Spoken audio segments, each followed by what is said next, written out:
Bonjour, dans cette vidéo, on va s'intéresser aux modules. Alors les modules vont nous permettre en fait d'utiliser plusieurs fichiers JavaScript en même temps pour une seule application. Et donc ça permettra, lorsqu'on a des gros fichiers avec beaucoup de lignes de programmation, eh bien, de scinder en plusieurs fichiers de façon à ce que ce soit plus lisible. Alors donc, on peut exporter soit une variable, soit une fonction, soit une classe, etc. qui sont enregistrés dans un fichier JavaScript pour les utiliser dans un autre fichier JavaScript. Alors quelle est la méthode? D'abord, on a le fichier dont on va exporter des choses. Donc c'est celui qui contient les informations qu'on veut amener dans un autre fichier. Pour ça, il faudra que ce qu'on veut exporter, c'est-à-dire la fonction, une variable, une classe, etc., soit précédé du mot-clé export. Ensuite, dans le fichier qui va utiliser les contenus du fichier export.js, qu'on a appelé ici import.js, et bien dans ce cas-là, il faudra que, avant chaque chose qu'on veut importer, donc que ce soit une fonction, etc., et bien il faudra mettre le mot clé import, et il faudra mettre ce qu'on veut importer entre accolades. Et ensuite, on mettra from, et ici on mettra le nom du fichier d'où ça vient, donc qui s'appelle export ici pour nous.js, et ne pas oublier, alors il est dans le même dossier que le fichier import.js, et il faudra quand même le précéder d'un slash comme ça, sinon ça ne fonctionnera pas. Donc voilà un exemple. Donc ici on a notre fichier export.js, j'ai la variable prénom que je veux exporter, donc il contient la valeur John. Dans le fichier import.js, je fais import entre accolades prénom, donc j'importe cette variable ici. Je l'importe d'où? Eh bien, du fichier export.js, donc from slash export.js. Et dans mon fichier HTML, donc très important, donc je vais trouver mon fichier import.js simplement, donc le fichier cible entre guillemets. Et ici, il faudra que je précède src donc par type égale module pour bien préciser que ce fichier import.js est un module et donc il va utiliser d'autres fichiers JS. Alors maintenant, on va mettre en application tout ça dans Visual Studio Code. Donc on va commencer par créer un nouveau fichier. Donc nouveau fichier. On va l'appeler js-12. Donc celui-là, ça va être import-du-bas module.js. J'enregistre. J'ouvre ici mon fichier index. Bon, ici j'avais laissé mon canvas, mais je n'en ai pas besoin, donc je peux le supprimer, hein, ça ne sert à rien. Et donc ici je vais mettre celui-là. Donc copier le chemin d'accès relatif. CTRL V, CTRL S. Voilà, et donc je vais créer maintenant un nouveau fichier, celui qui va me permettre d'exporter mes modules. Donc ici, fichier, nouveau fichier, js-12-export-du-bas module.js. Et j'enregistre. Donc j'ai maintenant mes trois fichiers. Alors ici, il ne faut pas que j'oublie de rajouter qu'il y a un module. Donc ici, type.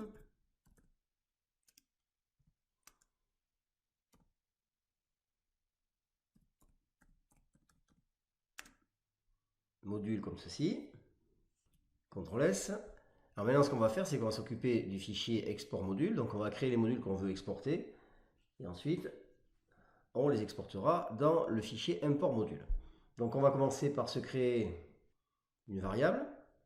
Donc première chose, export d'une variable. Donc pour ça, on fait export. Let nom égale Dupont.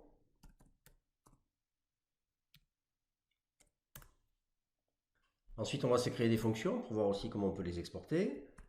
Donc export de fonctions. Alors, on va créer trois fonctions. Donc export, fonction. La première, on va l'appeler addition. Elle prend deux arguments A et B qu'on va additionner. Et donc le corps de la fonction, on va faire tout simple, on va mettre simplement return A plus B, comme ceci. Ensuite, on va créer une fonction soustraction, une fonction multiplication. Donc CTRL-C, on va copier ça.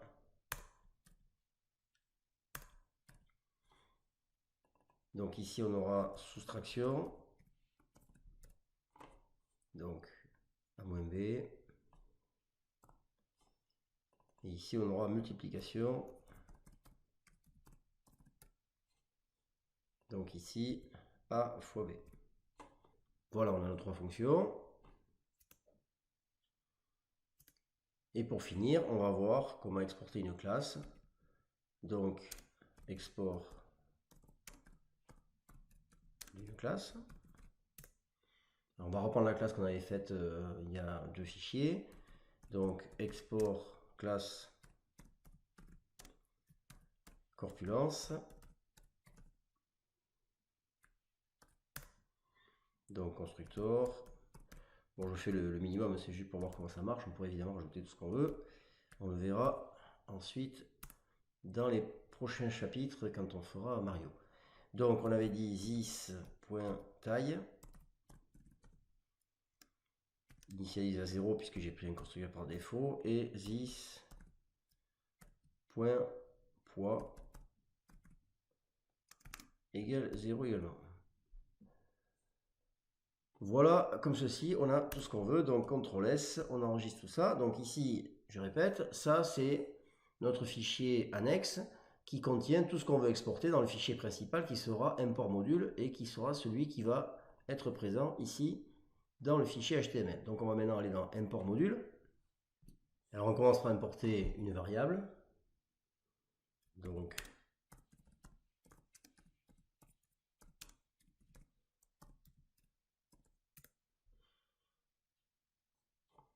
ici on va mettre import. Entre accolades, le nom de la variable, nous elle s'appelle no. D'où elle vient, from. Et ici on mettra le chemin pour accéder au fichier, d'où elle vient. Donc c'est celui-là. Donc copier le chemin d'accès relatif. Et on précède le nom évidemment d'un slash, sinon ça ne marche pas. Point et virgule, alors on peut vérifier si ça marche en faisant console.log non. CTRL S, on lance le live server, on affiche la console et on voit qu'ici on a bien Dupont. D'accord, voilà, donc ça fonctionne pour ça. Ensuite, on va voir comment importer des fonctions.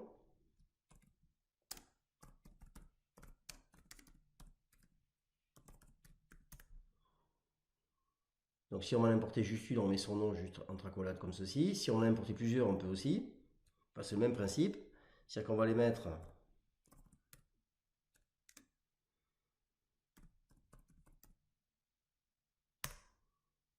comme ceci, séparés par des virgules entre accolades. Et on va préciser de la même façon que précédemment le fichier d'où elles viennent. Donc ça, je peux peut-être fermer. Alors on peut tester, toujours pareil, donc console.log et on va mettre par exemple addition de 5 et 4. CTRL S et vous voyez 5 plus 4 ça fait bien 9, donc ça fonctionne. Alors je peux aussi importer une fonction en changeant son nom.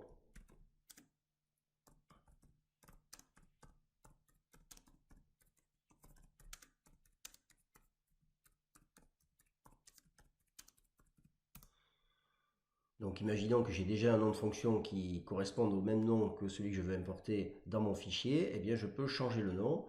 Donc on va faire ça à multiplication par exemple, donc toujours pareil, on fait import. Ensuite, entre accolades, on met la fonction qu'on veut importer, donc ici multiplication. Et simplement on va mettre as et on va lui changer son nom, donc par exemple mult, comme ceci. Voilà, donc évidemment c'est toujours le même fichier où on a nos fonctions, mais ça pourrait être un autre fichier évidemment, hein. Et donc ici maintenant on peut tester, donc toujours pareil, console.log, entre parenthèses donc mult, et on va mettre 5 et puis 6 par exemple. CTRL S. Alors ça n'a pas marché parce que ici il me manque .js. CTRL S. Voilà, 6 x 5, 30. Ça fonctionne. Ensuite, on peut importer toute une bibliothèque qui est tout un fichier, autrement dit, hein, si on peut aussi importer tout ce fichier là si on veut, d'un seul coup. Donc pour ça, donc, on va mettre importer tout un fichier. Dans ce cas-là, on met import. Ici, on met étoile, as. Là, on donne un nom à cette bibliothèque, à ce fichier exporté. Donc, par exemple, ext. Et on met toujours pareil d'où il vient, donc from. Et on recopie tout ça. Voilà. Donc ici, en fait, étoile, ça veut dire qu'on prend tout ce qu'il y a dans le fichier, qui est ici, donc export module. Et donc, maintenant, quand on voudra utiliser une fonction ou une méthode ou n'importe quoi, hein, une classe ou une variable qui vient de ce fichier, eh bien, il faudra utiliser le mot ext pour commencer. Donc, on va voir ça tout de suite. Donc, par exemple, si je fais console.log, donc ici, je vais mettre ext. Par exemple, addition, vous voyez que j'ai tout qui arrive ici. Donc addition, pourquoi pas. 2, 4 et 78.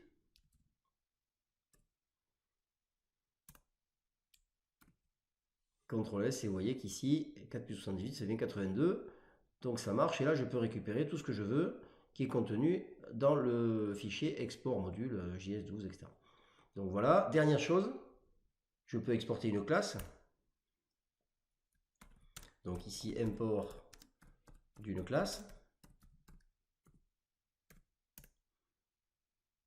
Bon, c'est exactement pareil, il suffit de mettre import, entre accolades le nom de la classe, c'est-à-dire pour nous Corpulence, et de mettre le fichier d'où elle vient, c'est-à-dire JS, etc. C'est toujours la même chose. Et donc à partir de là, si je veux, je peux afficher console.log